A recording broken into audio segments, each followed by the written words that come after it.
Eh bien bonjour, une nouvelle capsule pour te parler d'une problématique que rencontrent certaines personnes qui ont été diagnostiquées, c'est des troubles borderline et phobie d'expulsion. Donc en fait, c'est vraiment quelque chose qui est difficile à vivre pour les personnes qui subissent ce genre de troubles, dans les deux sens du terme, puisque trouble borderline, c'est vraiment des personnes qui peuvent avoir un comportement qu'on va caractériser de bipolaire, sachant qu'elles ne le sont pas. Mais ça peut être vraiment des excès, je dirais, un peu d'excentricité, de grande joie, de grande rapidité, grande vélocité, de beaucoup d'idées, de vouloir envie de faire plein de choses. Quand c'est en haut, et quand c'est en bas, c'est état dépressif quasiment. Je n'ai plus de goût à la vie, je n'ai envie de rien, et peut-être, dans certains cas, pour ne pas dire tous les cas, envie suicidaire, c'est-à-dire la vie ne compte plus pour moi. Et puis trouble, l'autre trouble en fait qui arrive, eh bien en fait c'est vraiment cette impulsivité, ces colères qui peuvent arriver, c'est vraiment de l'agressivité qui peut apparaître. Alors, pourquoi je vous parle de ça? Parce que tout simplement l'autre jour j'écoutais la radio et puis c'était vachement intéressant parce qu'il y avait une dame qui s'appelle Élise et qui faisait un témoignage justement puisqu'elle a été diagnostiquée avec ces deux problématiques. Et d'un seul coup je me suis dit, mais oui, j'entends sa souffrance, j'entends que ce soit compliqué pour elle de vivre comme ceci, mais en tant que praticien, en tant que thérapeute en constellation familiale et systémique, là j'ai des lumières qui se sont allumées là, des ampoules qui se sont allumées, je me suis dit waouh, on est complètement dans des caractéristiques d'une personne qui serait sous le joug de plusieurs choses. D'une part certainement une personne qui est très sensible, peut-être pas hypersensible, mais très sensible,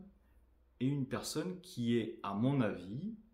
conditionnée dans ses troubles, eh bien tout simplement parce qu'elle est sous le joug soit d'ancêtres, soit de ce qu'on va appeler, eh bien en fait, l'influence de son environnement qui l'entoure. Je m'explique. Lorsque l'on est quelqu'un qui a une certaine sensibilité, qui vit certaines émotions, en fait, nos émotions font en sorte que quelque part, plus je suis triste, plus je suis en colère, plus je suis stressé, eh bien je vais attirer à moi des événements qui peuvent me rendre plus triste, plus stressé, plus en colère. Je vais attirer à moi des personnes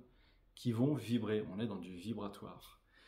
Et donc si cette personne qui s'appelle Élise, qui est passée à la radio, souffre de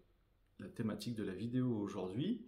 eh bien moi je ne serais pas étonné que cette personne en fait, eh bien, de par sa sensibilité, certainement qu'elle a dû vivre dans son enfance, ou même là dans sa jeunesse, ou même là à l'âge adulte, des événements traumatisants qui ont conditionné, je dirais, quelque part sa personne de par des mémoires inconscientes, des engrammes inconscients qui se sont mis en place et qui font qu'elle est peut-être, c'est une supposition, elle est peut-être déjà, en fait,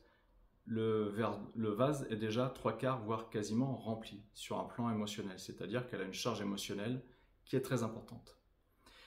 Mais cette charge émotionnelle, en fait, eh bien, du coup, ça lui permet, malgré elle, eh bien, en fait, d'être plus facilement en connexion avec des traumatismes de ses ancêtres ou bien des traumatismes, des stress de personnes qui peuvent l'entourer ou qui ont pu l'entourer à un instant donné. Et en fait, cette hypersensibilité émotionnelle qu'elle a crée une hypersensibilité à des énergies, des émotions qui ne lui appartiennent pas. Et c'est pour ça qu'elle a vraiment des humeurs, elle a vraiment une personnalité qui est en dents de scie, qui fait le yo-yo, qui passe dans des extrêmes, parce que je ne serais pas étonné qu'en constellation familiale et systémique, eh bien, on trouve qu'elle est influencée par des ancêtres, par des défunts, par des choses qui l'entourent, qui l'environnent. Et en fait, elle ne peut pas contrôler aujourd'hui ce qui vient l'influencer, parce que d'une, elle n'en a pas conscience, de deux, elle manque forcément d'ancrage, ça c'est une autre problématique, de trois, eh bien en fait, elle ne se connaît pas suffisamment, parce que si elle se connaissait en tant que personne très sensible, elle saurait qu'elle peut être très facilement influencée par des énergies, des émotions qui ne lui appartiennent pas. Et en fait, lors d'une constellation familiale et systémique, je suis sûr et certain qu'on pourrait la déprogrammer,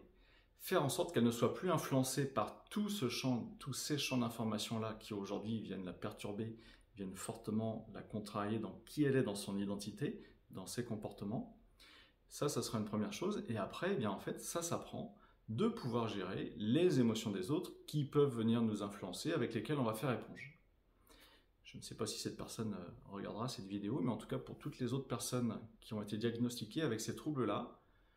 pour moi, il y a vraiment, je pense, des solutions à aller chercher avec l'aide des constellations familiales et systémiques pour tous les sujets que je viens de vous évoquer là.